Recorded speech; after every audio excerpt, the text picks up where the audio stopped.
I'm Samantha Reynolds, 34, and for 15 years. My status-obsessed family has completely overlooked me, dismissing my career in hospitality as nothing more than glorified maid service. This year, our annual family reunion brought us to Mountain Lake Resort, a 5-star destination I secretly bought last year. When my cousin Julia assigned rooms, guess who ended up in a converted storage closet with a leaky ceiling? Me. Little did they know I had the presidential suite key card in my pocket all along. If you've ever dealt with underestimating relatives, stay tuned. And if you're watching from somewhere beautiful, drop a comment about where you are viewing from. Let me know if you've ever had family members who thought too little of you. Don't forget to subscribe for more stories about sweet, sweet karma. Growing up in the Reynolds family meant knowing your place in the hierarchy, and ours was firmly at the bottom. My parents, Robert and Diane, were what the family politely called the sensible ones, which was code for not having enough money to match our relatives' lavish lifestyles. My father worked as a high school teacher, and my mother was a nurse at the local hospital. They were hardworking, honest people who provided a loving home. But in the eyes of our extended family, particularly my Aunt Margaret and Uncle Harold, we were the poor relations they had to tolerate at family gatherings. Aunt Margaret, my father's older sister, had married into money. Uncle Harold owned a moderately successful chain of car dealerships, and they never let anyone forget it.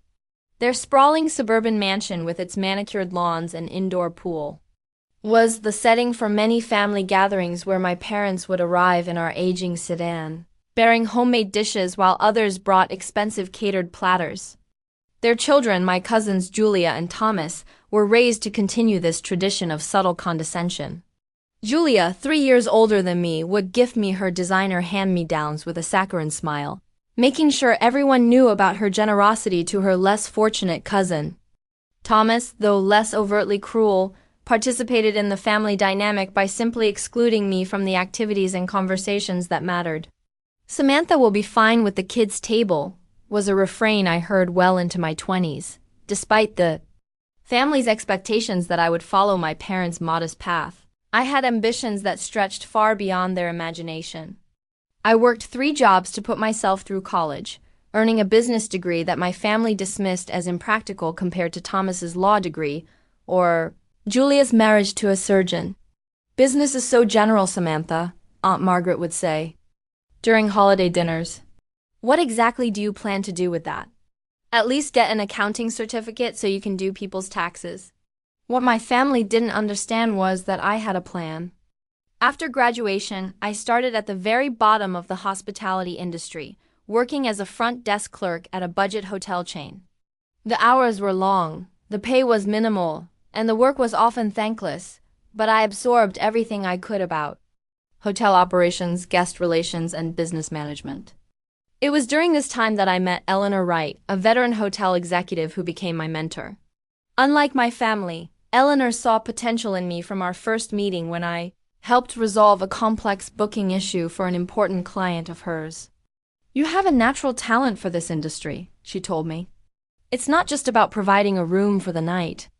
It's about creating experiences and understanding what people value." Under Eleanor's guidance, I moved up through management positions at increasingly prestigious properties. When she left to start her own boutique hotel development company, she invited me to join her team.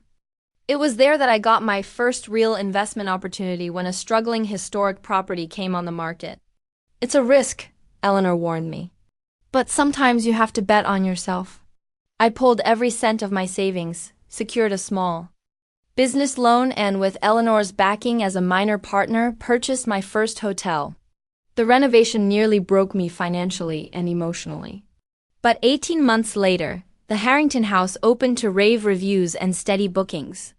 Within 3 years, it was one of the most sought-after boutique hotels in the region. That first success led to others. I developed a reputation for identifying undervalued properties and transforming them into unique high-end destinations. Each property maintained its individual character while providing exceptional service that built a loyal customer base. I created Reynolds Hospitality Group, a small but growing collection of distinctive luxury properties. My crowning achievement came last year when I was able to acquire the prestigious Mountain Lake Resort, a sprawling luxury destination. Nestled in the mountains that had been family-owned for generations before financial troubles forced them to sell. The purchase was covered in hospitality industry publications, but didn't make mainstream news, which suited me fine. Throughout my rise in the hotel business, I maintained a strangely compartmentalized relationship with my family. I never lied about my career, but I never volunteered much information either. They knew I worked in hotels, but seemed to imagine me as some sort of glorified manager rather than the owner of a successful hospitality group.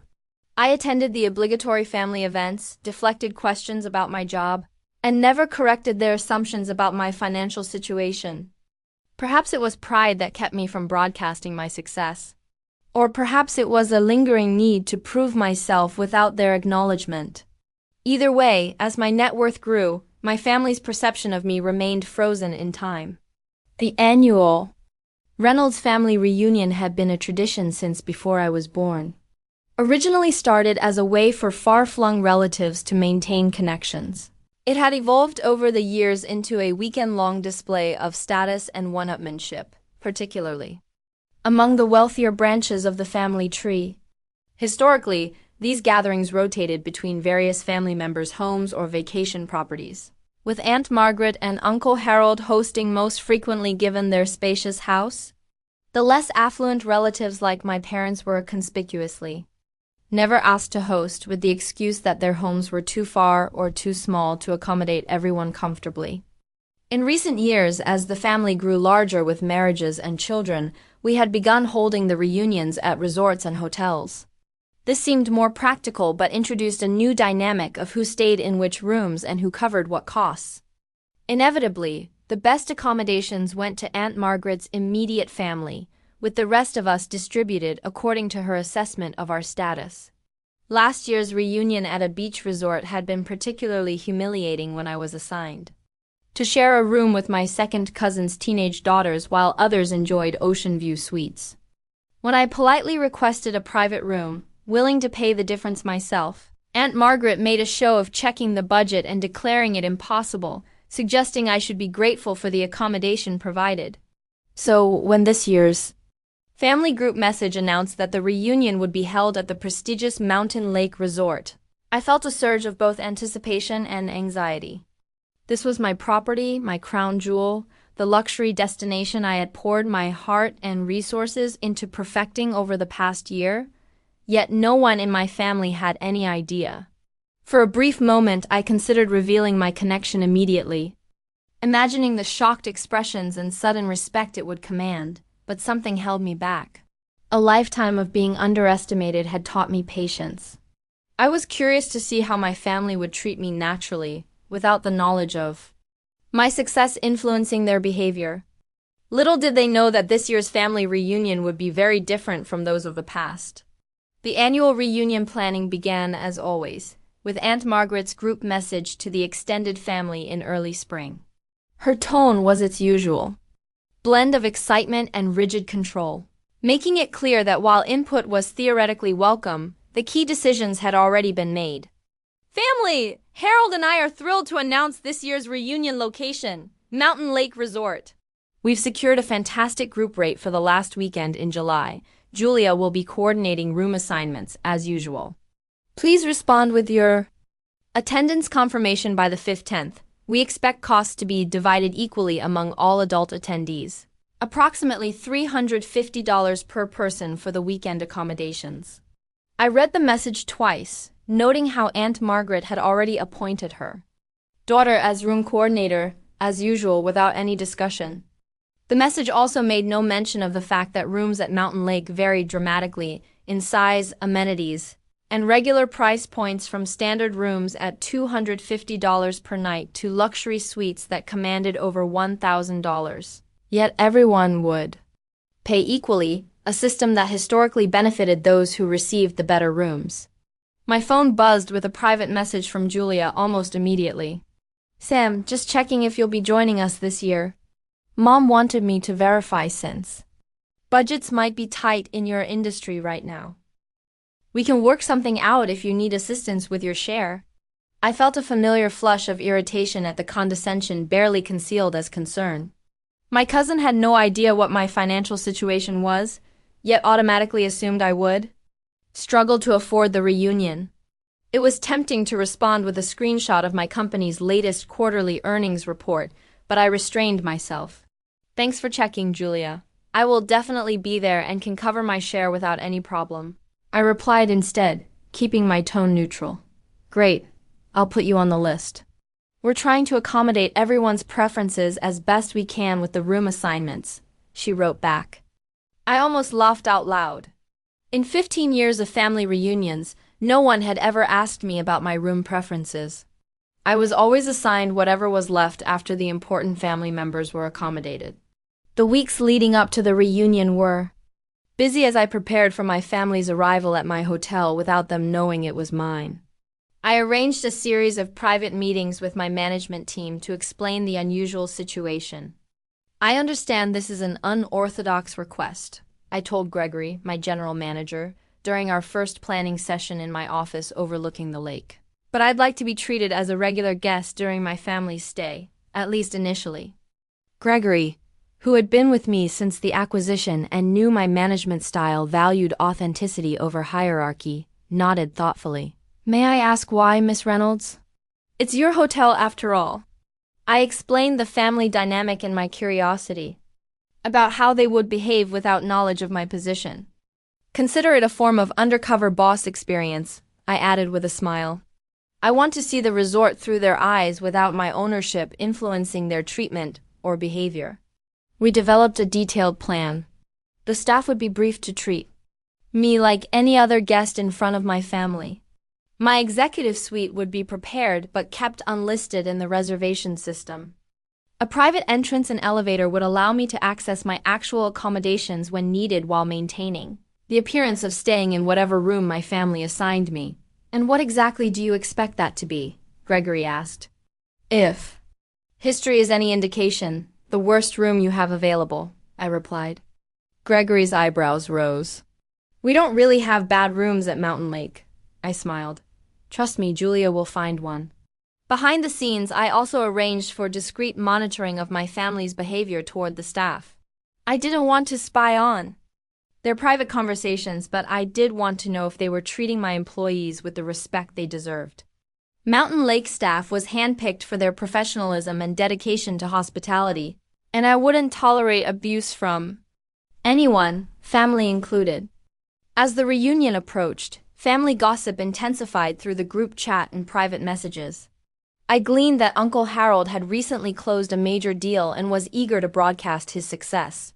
Cousin Thomas had been promoted at his law firm. Julia's husband Daniel had purchased a new luxury SUV that they were excited to drive to the resort.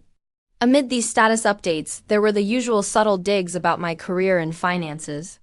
Does anyone know if Sam is still working at that hotel chain? My uncle asked in the group chat. Before I could respond, Julia chimed in. I think she's a manager or something now. Hospitality has been hit hard though, so I told her we can help with her share of the reunion costs if needed. So thoughtful of you, darling, Aunt Margaret replied with a heart emoji. I bit back a retort and simply responded, no financial help needed, but thanks for the concern. Looking forward to seeing everyone at Mountain Lake. Another message thread centered around appropriate attire for the weekend, with pointed comments about the resort's upscale atmosphere. Just a reminder that Mountain Lake has a dress code for dinner in the main restaurant, Aunt Margaret wrote. Business casual minimum, preferably more formal for Saturday night. My cousin Thomas's wife, Rebecca, added, I'm packing 3 cocktail dresses just to be safe. Sam, let me know if you need to borrow anything. I have plenty of options. The assumption that I wouldn't have appropriate clothing for my own hotel's dress code, which was actually quite accommodating, was galling, but I maintained my cover with a simple, all set with attire. As July approached, I received more specific information about the room assignments from Julia, though notably without any actual details about which room I would be staying in. The message simply confirmed that accommodations were all arranged and that I should check in with the main group upon arrival rather than going directly to the front desk. The stage was set. In just a few days, my family would arrive at my flagship property, completely unaware that the poor relation they had always underestimated owned the very ground beneath their feet. I vacillated between anxiety and anticipation, unsure if I was being petty by not revealing my position immediately or justified in wanting to observe their unfiltered behavior. Either way, it promised to be a family reunion unlike any before. Mountain Lake Resort revealed itself gradually as visitors wound their way up the private mountain road.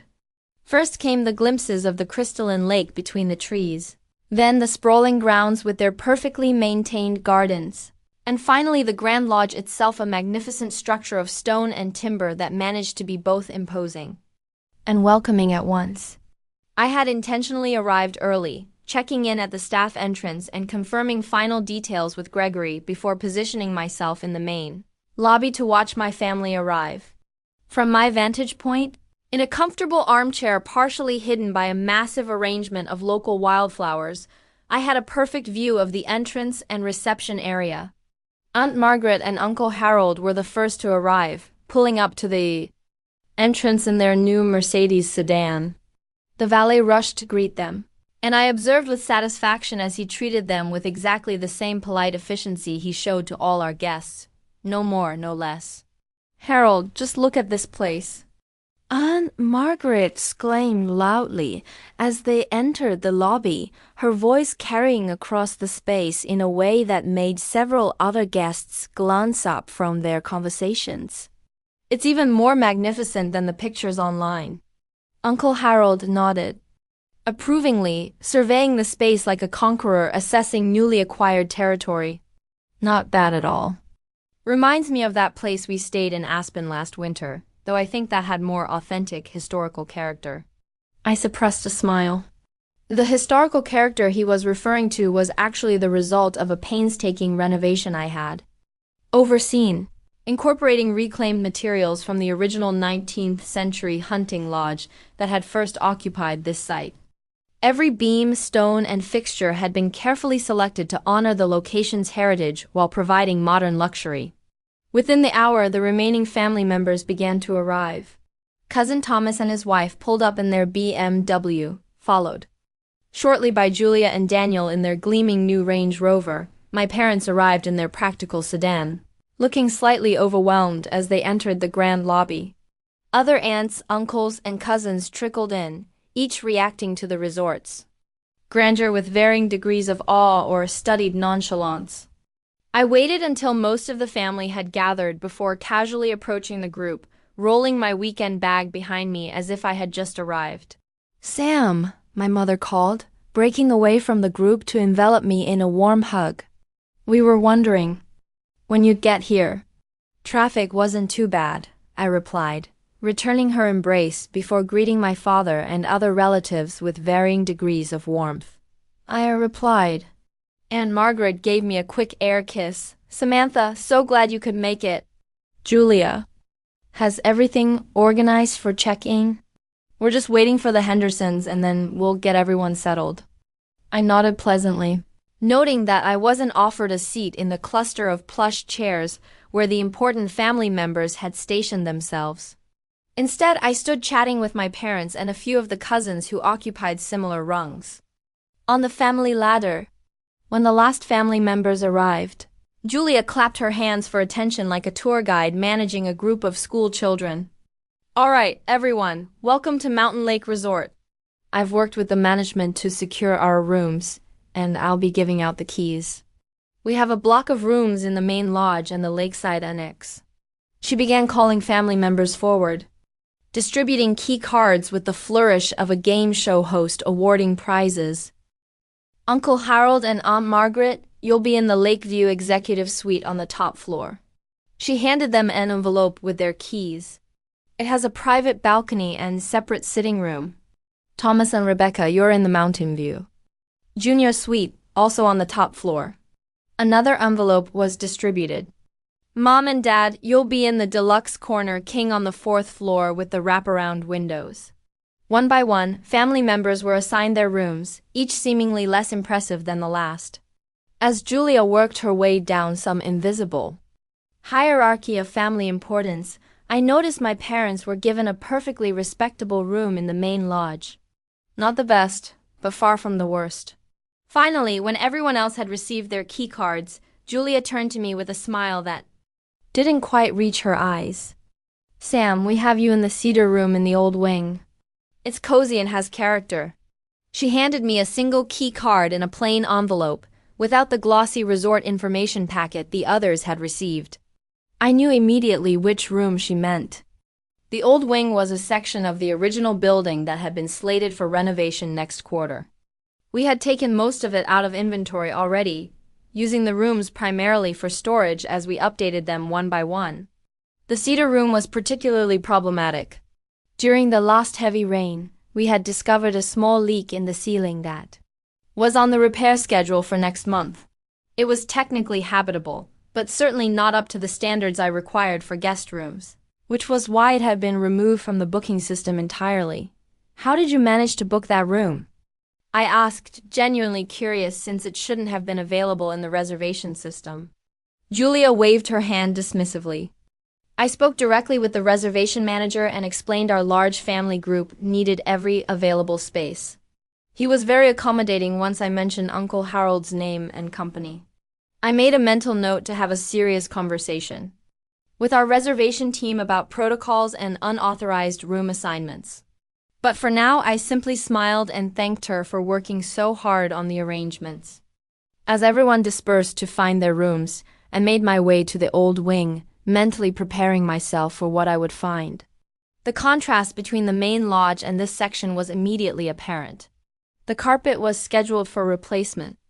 The lighting fixtures were outdated, and there was a musty scent that our best efforts with air purifiers had not completely eliminated. The cedar room was at the very end of a long hallway, as far from the elevators and main amenities as possible. I inserted my key card, already knowing what awaited me. The door swung open to reveal exactly what I had expected, a small, dark room with a queen bed that sagged slightly in the middle, a bathroom with dated fixtures, and a window that overlooked the service entrance rather than the lake or mountains. I spotted the water stain on the ceiling immediately, a yellowish discoloration about 2 feet in diameter above the bed. The dresser drawer was slightly askew, and the heating-cooling unit under the window made a concerning rattle when I tested it. This room was not just bad by Mountain Lake standards. It was unacceptable by any standard I would set for a property bearing my company's name. The fact that Julia had gone out of her way to secure this specific room for me when even standard rooms in the main lodge would have been a significant upgrade spoke volumes about how she viewed me. I set my weekend bag on the luggage rack and took out my phone. Sending a quick text to Gregory, found my accommodations. Cedar room, old wing, ceiling leak still evident. Please confirm no one else has been placed in any rooms in this section. His reply came quickly, no other guests in that wing. Only storage and staff access. Maintenance confirmed leak fix last week, but cosmetic repairs not completed. Ceiling secure but unsightly. Your executive suite prepared and accessible through private elevator with your master key. I smiled to myself, slipping my guest key card into my wallet and retrieving the master access card that would let me into my actual accommodations later. For now, I would maintain the charade and join my family for the welcome dinner Julia had arranged. As I changed clothes, I caught sight of my reflection in the bathroom mirror. The contrast between my actual position as the owner of this multi-million-dollar property and my family's perception of me as someone who should be grateful for a substandard room was almost laughable. But I wasn't laughing yet. First, I wanted to see just how far this disparity in treatment would go. The welcome dinner was scheduled for 7 p.m. in one of our private dining rooms overlooking the lake. I arrived precisely on time to find most of my family already seated, the arrangement of places making the hierarchy clear once again. Aunt Margaret and Uncle Harold occupied the heads of the table, with their children and other high-status family members clustered nearest to them. My assigned seat was near the far end, beside my parents and across from a second cousin I barely knew. "There you are, Sam," my mother said warmly as I took my seat. "How's your room?" Before I could answer, Julia interjected from several seats away. It's one of their heritage rooms, Aunt Diane. Very rustic and authentic to the original lodge. That is one way to describe it, I replied with a measured smile.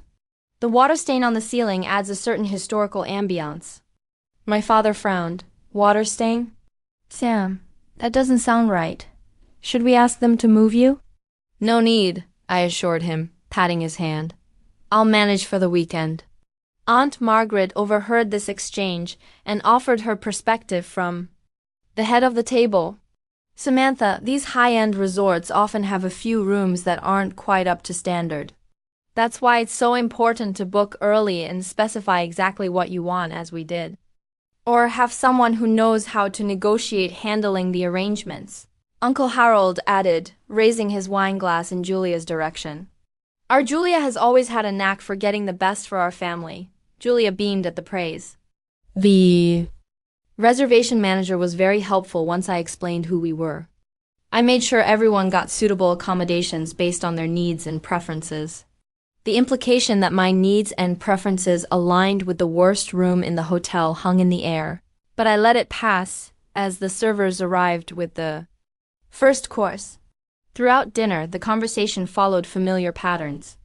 Uncle Harold dominated, holding forth about his recent business deal, while the others listened with varying degrees of attentiveness. I noticed how he spoke to the waitstaff, not rudely exactly, but with a dismissive air that suggested they were beneath his notice. He referred to our sommelier as wine guy and interrupted the chefs carefully. Prepared description of the local ingredients in our meal. Yes, very interesting, he said, cutting off the passionate explanation of our farm-to-table program that I had personally developed with local producers. Just make sure my steak is medium rare. Can't stand when kitchens overcook good. Beef. I caught the flash of annoyance in our chef Michael's eyes before his professional mask slipped back into place. Michael had trained at Michelin-starred restaurants in New York and Paris before.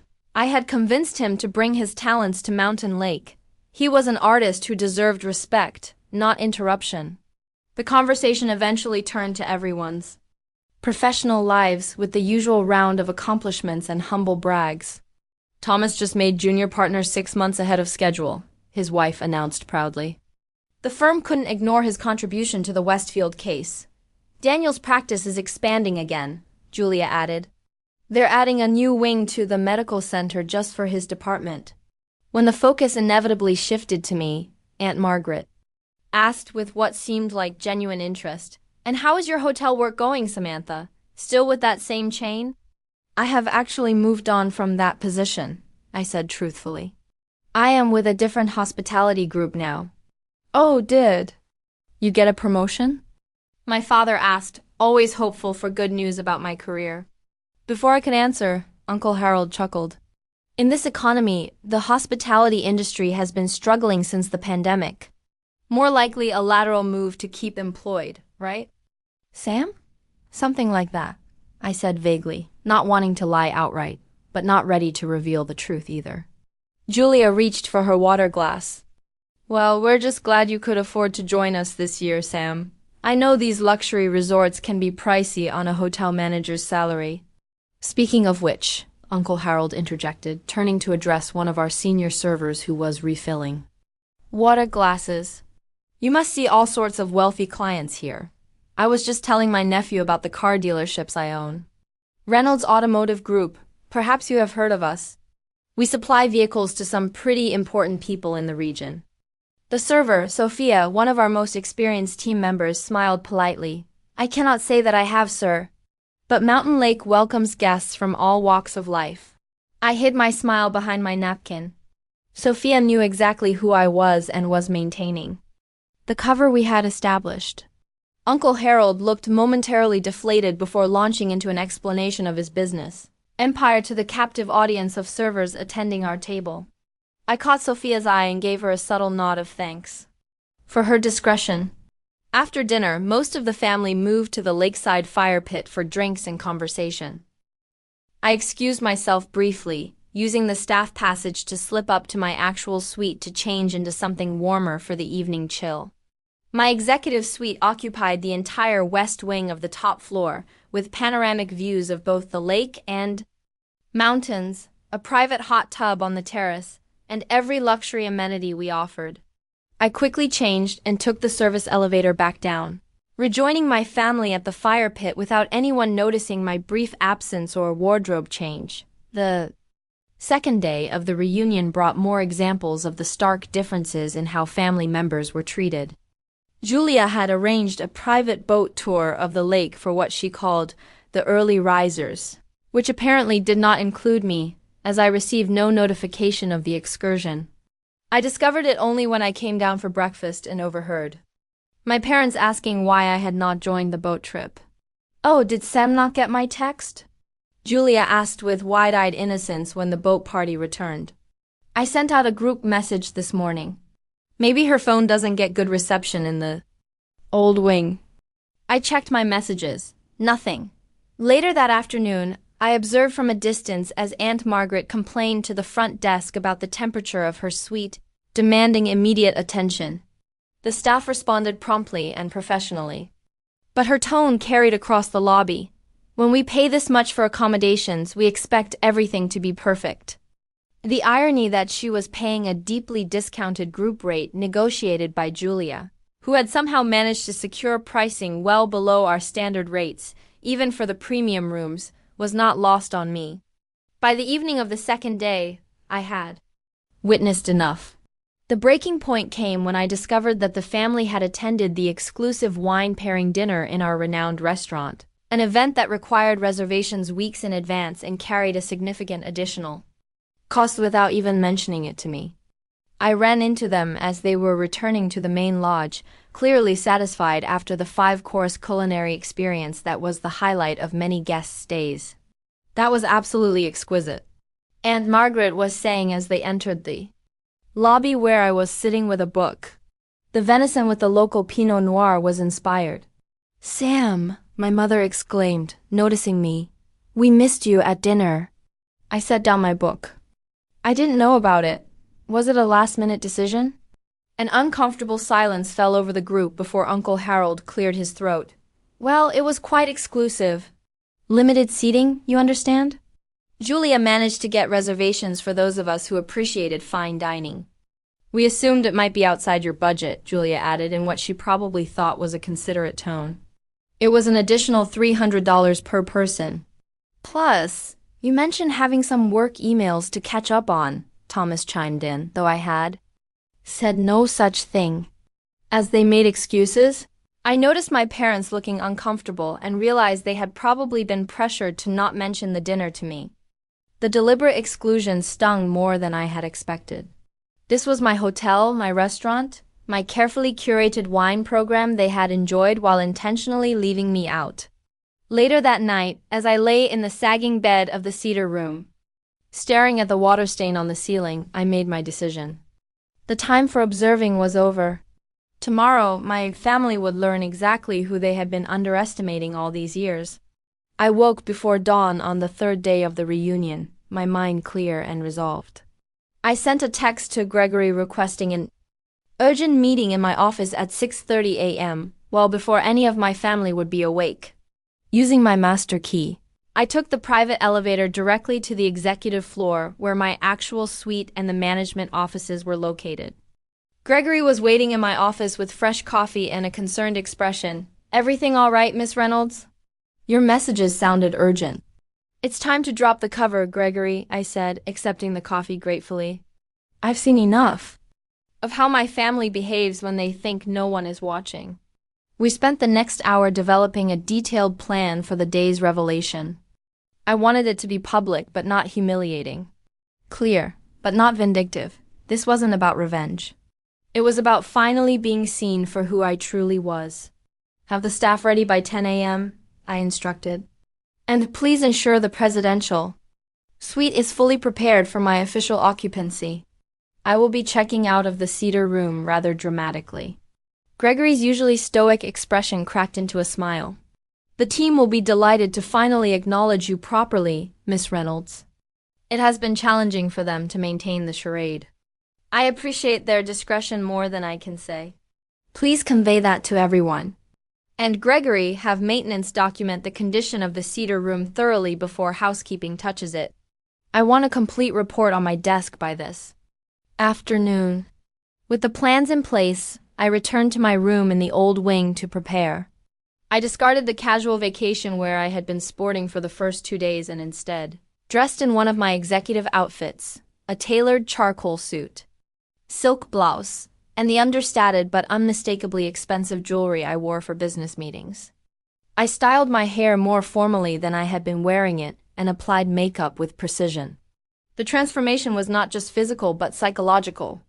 I had been playing a role these past days, allowing myself to be the Sam my family expected. Now I would show them Samantha Reynolds, CEO and owner of Reynolds Hospitality Group. I arrived at breakfast precisely at 9 a.m., knowing most of the family would already be there.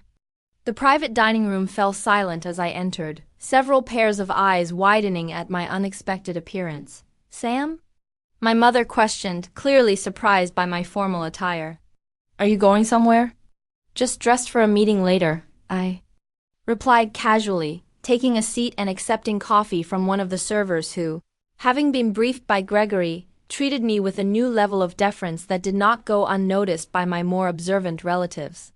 "Thank you, James," I said, addressing the server by name. "How is Lauren doing with her college applications?" James smiled broadly. "Very well, Miss Reynolds. She has been accepted to 3 schools already. Thank you for asking." Aunt Margaret's eyebrows rose slightly at this exchange, but she quickly resumed her conversation about the day's planned activities. Throughout breakfast, I noticed more signals that something had changed. Staff members greeted me by name as they entered. The chef personally came to ask how I had enjoyed the meal. By 9:45 a.m., the confusion among my family members was palpable. Uncle Harold finally addressed the elephant in the room as we were finishing our coffee. "You seem rather familiar with the staff here, Samantha. Have you stayed at this resort before?" I smiled. "You could say I am intimately familiar with Mountain Lake, yes." Before he could inquire further, Gregory appeared at my side. "Excuse me, Miss Reynolds. Everything is prepared as you requested." "Thank you, Gregory. Please let everyone know I will be there momentarily." As Gregory departed, Julia leaned forward. "Sam, how does the manager know your name? And what is prepared for you?" "If you will all excuse me for a moment," I said, standing. "I believe there is an announcement in the main lobby that might interest you all." Curiosity piqued, most of my family followed as I led them from the private dining room, through the main restaurant, and into the grand lobby, which I noticed had been subtly prepared for my revelation. The regular guests were going about their activities, but I could see our staff positioned strategically throughout the space, ready for what was about to happen. As we reached the center of the lobby near the massive stone fireplace, Gregory approached with several other members of the executive team. "Miss Reynolds," he said formally, his voice carrying in the acoustically designed space. "The management team is assembled as requested for the morning briefing." A hush fell over not just my family but the entire lobby as guests paused to observe what appeared to be an important hotel function. "Thank you all for coming," I said, addressing my management team while keenly aware of my family's confused expressions behind me. "Before we begin, I should introduce myself properly to some of my guests." I turned to face my stunned relatives. "For those of you who do not know, I am Samantha Reynolds, owner and CEO of Reynolds Hospitality Group, which acquired Mountain Lake Resort last year. This is my flagship property, and I must say, one I am particularly proud of." The silence that followed was absolute. I watched as emotions played across their faces, confusion, disbelief, and slowly dawning comprehension. My mother's hand flew to her mouth in shock. My father's eyes widened with pride. Aunt Margaret seemed frozen in place. "You own this resort?" Uncle Harold finally managed, his voice uncharacteristically weak. "This one and 7 others," I confirmed. "Though Mountain Lake is special to me. We have invested considerable resources in maintaining its historic character while upgrading the amenities to the highest standards." I paused. "Well, most of the amenities. The old wing is still scheduled for renovation next quarter." Julia's face had drained of color. But you never said anything when I was assigning rooms. No, I did not, I agreed. I was curious to see how my family would treat me when they thought I was the same struggling hotel employee they have always assumed me to be. It has been educational. I turned back to my management team. Gregory, please have my belongings moved from the Cedar Room to my suite immediately. I will be officially checking into the presidential suite for the remainder of my stay. Of course, Miss Reynolds, Gregory replied with a slight bow. Will there be anything else? Yes, please ensure that all charges for my family's stay are properly allocated according to usage. No more group rate averaging. Each party should receive an itemized bill reflecting their actual accommodations and activities. As my team dispersed to carry out these instructions, I faced my family again. Their expressions had shifted from shock to a complex mixture of emotions, embarrassment, regret, and in some cases calculation as they reassessed their relationship with me in light of this new information. Now, I said with a smile that was both genuine and slightly pointed, shall we continue with our family reunion? I believe Aunt Margaret mentioned a hike to the waterfall this morning. It is one of my favorite trails on the property. As we moved toward the resort's entrance, for the hike, the family dynamic had visibly shifted. Relatives who had barely spoken to me for 2 days suddenly found numerous reasons to walk beside me, ask questions about the resort, and share their admiration for what they now recognized as my success. My parents approached me separately, my father's eyes shining with unshed tears of pride. Why didn't you tell us, sweetheart? My mother asked quietly. I tried. In my way, I replied. But everyone had such fixed ideas about who I was and what I was capable of. After a while, it seemed easier to let you see for yourselves when the time was right. My father squeezed my hand. We are so proud of you. I just wish we had known sooner. You supported me when it mattered most, I assured him. That is more than I can say for some others. As we stepped outside into the mountain sunshine, I felt a weight lift from my shoulders. The secret I had carried for so long was finally out. And whatever happened next, I would face it as my true self. No more hiding. No more downplaying my achievements. No more accepting less than I deserved from people who should have valued me all along. The hours following my revelation brought a fascinating study in human behavior. My family members, processing this dramatic shift in perception, responded in ways that revealed much about their characters. Aunt Margaret made a swift recovery from her initial shock, approaching me during the waterfall hike with a carefully composed expression. Samantha, darling, what an extraordinary surprise. You must know we have always believed in your potential. Have you? I replied mildly. That has not been my impression over the years. She waved a dismissive hand. Perhaps there have been misunderstandings. Family dynamics can be so complex. But we have always wanted the best for you. The best being the cedar room with a leaking ceiling? I asked, keeping my tone light but direct. And Margaret had the grace to flush slightly. Julia handled the room assignments. I am sure she had no idea about your connection to the property. That much is obvious, I agreed. Though it does raise questions about why she felt that room was appropriate for anyone, let alone family. I excused myself from her attempted justifications, moving to join another group of relatives who were admiring the waterfall. Throughout the day, similar conversations played out as family members sought to rewrite history, suddenly remembering how they had always supported my career choices or admired my independence. Uncle Harold took a different approach, cornering me near the boathouse with a businessman-to-businessman proposition. Samantha, we should talk about potential synergies between our companies. I've been thinking Reynolds Automotive could offer preferential fleet pricing to your hotel group. A mutually beneficial arrangement. An interesting proposal, I said neutrally. You can send it to my business development team for consideration. They handle all our vendor relationships. His face fell slightly at being categorized as a vendor, rather than receiving special family consideration. Of course. Just thought we might discuss it directly. Keep it in the family, so to speak. I find it best to maintain professional boundaries, I replied. Especially with family. The most difficult conversation came with Julia, who approached me that afternoon as I was checking in with the front desk staff. She had clearly been crying, her usual confidence replaced by uncharacteristic hesitation. "Sam, could we talk privately for a moment?" she asked. I led her to a quiet corner of the lobby, curious about what approach she would take. "I am so embarrassed," she began, her voice quavering. "The Cedar Room. If I had known ... If you had known I owned the hotel, you would have given me a better room," I finished for her. "That is precisely the problem, Julia. You should not have assigned anyone to that room. It was not even supposed to be in the reservation system because it does not meet our standards. I just thought ... I mean, you never seemed interested in luxury accommodations at past reunions. You always said you were fine with whatever room you got." "Being agreeable is not the same as deserving less," I pointed out. "What bothers me most is not that you gave me the worst room, but that you deliberately excluded me from family activities like the wine dinner and lied to me about room availability when I have access to the entire booking system." Julia paled.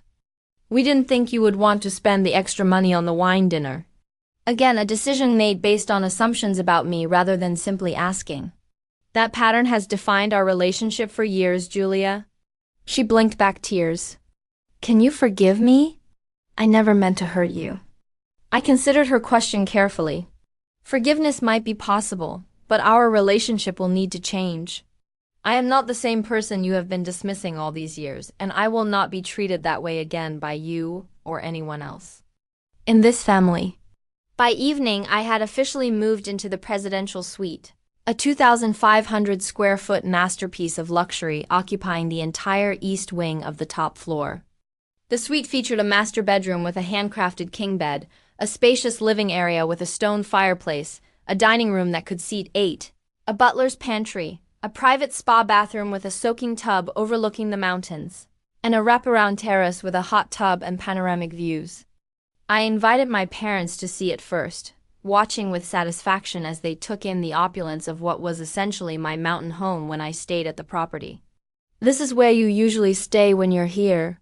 my mother asked, running her hand along the custom cherrywood dining table. "Yes, I have a private elevator key that brings me directly to this floor. I've been coming up here at night after everyone went to bed, then returning to the Cedar Room before breakfast." My father shook his head in amazement. "All this time watching us from the shadows. You must have been so frustrated." "At times," I admitted, but also curious. I wanted to know if anything had changed, if any of you would see me differently without the label of success attached to my name. "And instead, you got stuck with a leaking ceiling," my mother said ruefully. "And excluded from the wine dinner," my father added, his expression darkening. "Margaret pressured us not to mention it to you. Said there weren't enough spaces and it would just make you feel bad?" I nodded, unsurprised. "Well, I'm hosting my own dinner tonight here in the suite, just for you two if you're available." Their delighted acceptance warmed my heart more than any of the day's revelations or reversals of fortune. Later that evening, I arranged for a complete tour of the property for any interested family members, personally leading them through areas normally off-limits to guests: our state-of-the-art kitchens, the wine cellar containing over 2,000 carefully curated bottles, the organic garden that supplied our restaurants, and the behind-the-scenes operations that kept Mountain Lake running seamlessly. I watched their expressions shift from tourist interest to genuine respect as they began to comprehend the scale and complexity of what I had built. This was no accident of fortune or minor success. This was the result of years of vision, hard work, and business acumen.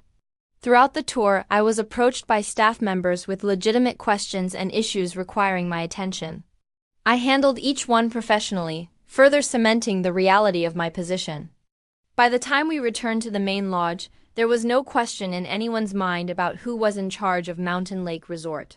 That night, I hosted a private dinner for my parents in my suite, prepared by our executive chef, who was delighted to finally cook directly for the boss without pretense. We laughed, shared memories, and began to heal some of the distance that my secret success had inadvertently created between us. As they were leaving, my father hugged me tightly. Tomorrow's the last day of the reunion. What are you planning? I smiled. Just one final lesson in consequences. The following morning, I instructed the front desk to prepare individualized bills for each family unit, with specific instructions that differed markedly from the split everything equally approach that had been the reunion standard for years. For my parents and a few other relatives who had always treated me with genuine kindness, I applied our friends and family discount of 50% off all accommodations and services. For most of the extended family who had been neither particularly kind nor cruel, I maintained the group rate they had been promised, though itemized by actual usage rather than equally divided.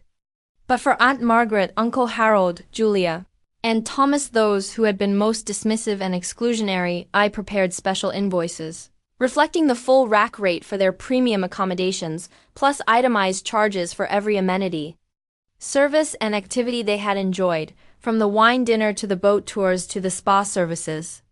The difference was substantial. Julia's family bill, for instance, went from the roughly $1,400 they had expected to pay for their 4-night stay to nearly $5,000 when charged appropriately for their Mountain View suite, private pontoon rental, wine dinner participation, and spa treatments. I did not do this out of pure vindictiveness. Rather, I wanted them to understand, in terms they would clearly comprehend, the value of what they had taken for granted and the cost of their assumptions. Money was a language they understood, and sometimes the most effective lessons are taught in one's native tongue. On the final morning of the reunion, the lobby buzzed with activity as families checked out and prepared for their journeys home. I positioned myself near the front desk, observing as each group received their final bills. The reactions told their own stories.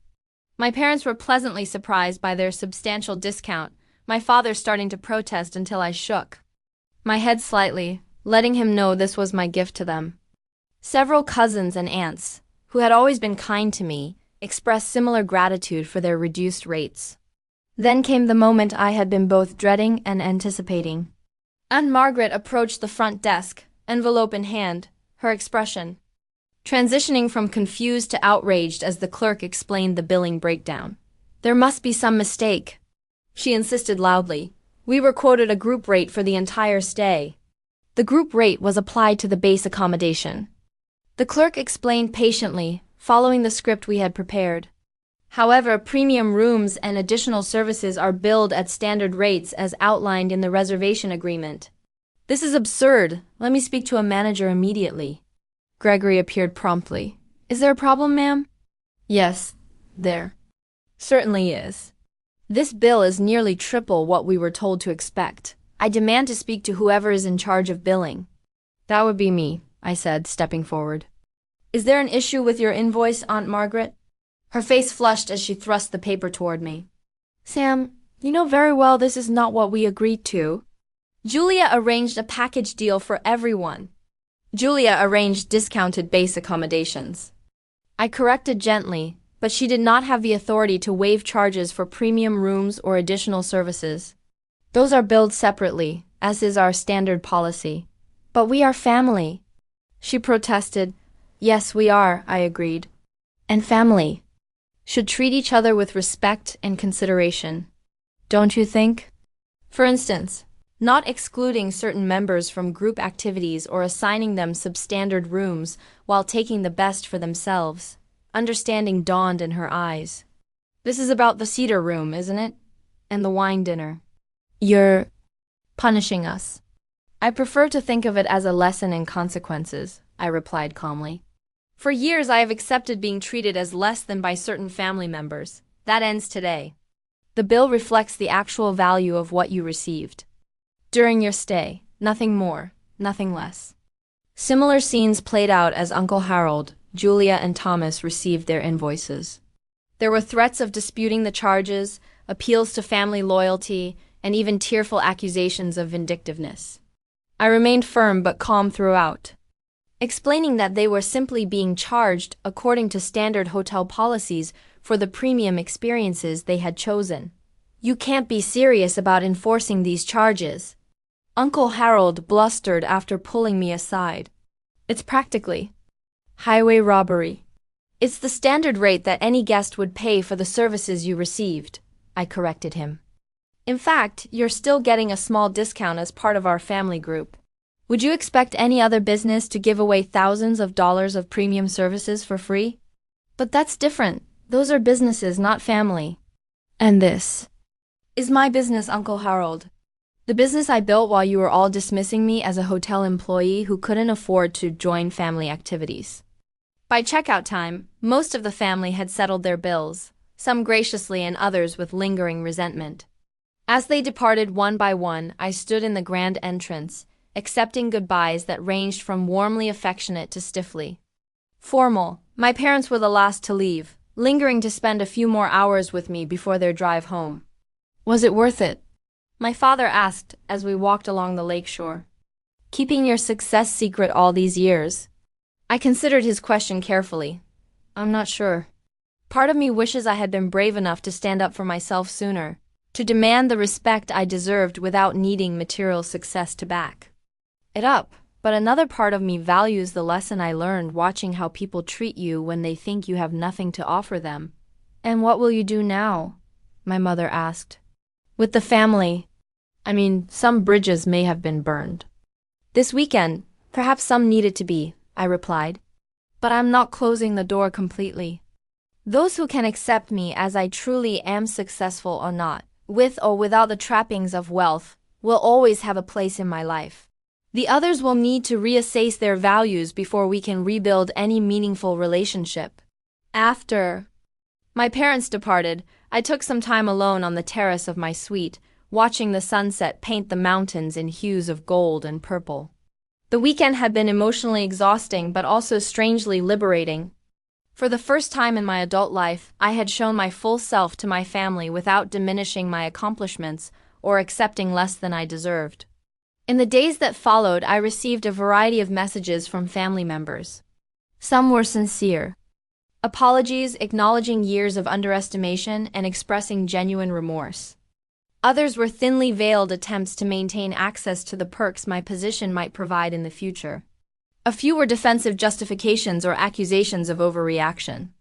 I responded to each according to its sincerity, setting clear boundaries, while leaving the door open for those willing to establish more equitable relationships moving forward. Aunt Margaret eventually sent a lengthy email that surprised me with its self-awareness. I have not been the aunt you deserved, she wrote. My own insecurities led me to value people based on superficial measures of success rather than character. Seeing what you have accomplished has forced me to confront some uncomfortable truths about myself. I don't expect forgiveness immediately, but I hope you'll give me the chance to know the remarkable woman you've become. It was a start, not a complete transformation, but an acknowledgement of the problem, which is always the first step toward meaningful change. As for Julia, our relationship would take longer to repair, if it ever could be. The years of subtle undermining and deliberate exclusion had created wounds that wouldn't heal overnight. But her tearful phone call, without excuses or justifications, suggested she at least recognized the harm she had caused. The most valuable outcome of the reunion wasn't the satisfaction of finally being recognized for my success, but the freedom that came from no longer hiding it. I had spent years downplaying my achievements, making myself smaller to accommodate others' perceptions. That chapter of my life was now closed. In its place was a new commitment to authenticity, to being fully myself in all contexts and requiring others to meet me there, not at some diminished version of myself designed to make them comfortable. Success hadn't changed me fundamentally, but it had given me the confidence to stop accepting less than I deserved, both professionally and personally. As I signed off on the final reconciliation of the reunion accounts, I smiled at the thought of next year's gathering. Would there even be one? And if so, would I attend? The answers weren't clear yet, but one thing was certain. Whoever I welcomed into my life moving forward would know exactly who they were dealing with, the complete, undiminished Samantha Reynolds. And that was a room upgrade worth far more than any presidential suite. Have you ever been in a situation where people underestimated you, only to be shocked when they discovered your true abilities or success? I'd love to hear your stories in the comments below. Don't forget to like this video if you enjoyed this tale of sweet justice, subscribe to my channel for more true stories, and share with anyone who has ever had to deal with judgmental family members. Thank you so much for watching, and remember, sometimes the best revenge is simply being your authentic self.